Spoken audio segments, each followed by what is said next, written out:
Hello, welcome to episode 3 of Music Influenced During the Roaring Twenties. In this episode, we will be talking about Margie by Eddie Contour from 1921. The instrumentation for this piece is strings, piano, drums, tuba, voice, flute, glockenspiel, and xylophone.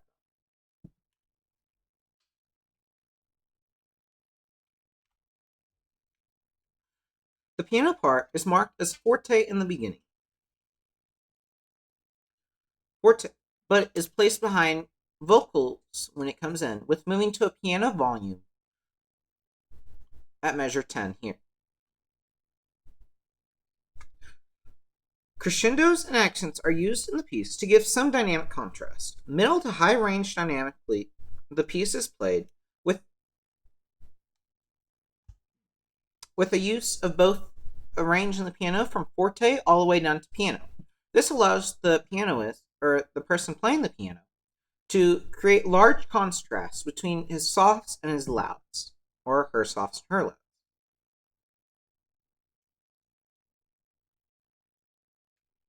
The accompanying instruments dynamically are placed behind the vocalist, to where, as seen with the piano part, the piano is then placed at a piano volume, while the vocalist might come in as a forte volume, or louder, or a tad bit even softer than a forte, but all the accompanying instruments are placed behind it to give the vocalist the main spotlight. The lyrics are about a person always thinking about their loved ones and wanting to keep them forever, with the idea of a home and ring talked about in the lyrics. This gives the idea of a wedding and settling down somewhere with someone. The harmony of Margie has a texture that is polyphonic, with parts creating triad chords from the F major scale. Cadences do appear in expected places. Full cadences are used more than half cadences. A dominant sevenths are used in full cadences at the end of the piece, as shown here.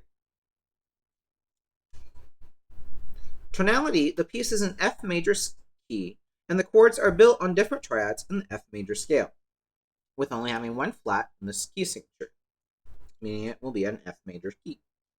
This piece stays in the same key throughout the piece. It does use accidentals, such as shown with the sharp sign by this F here,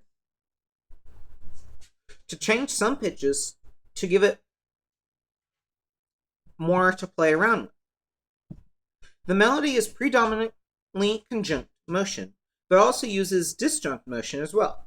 The melody stays in the vocals throughout the piece and is sung in a soprano range. The melody moves in a smooth direction with a few sudden changes. The melody is in a diatonic F major scale. The piece is placed in cut time, giving it a predominant subdivision of duple. This also would give it a 4/4 time signature, as only 4 beats are in each measure. It does have a 2-beat pickup measure at the start of the piece. Tuba, bass clef of the piano, and drums keep the tempo going throughout the piece. The piece is marked as moderato, so about a medium tempo that is still fast but not too fast. But then again, it also goes with a cut time, giving it pretty much double the speed feel to it, because you're only playing 2 beats in 1 beat.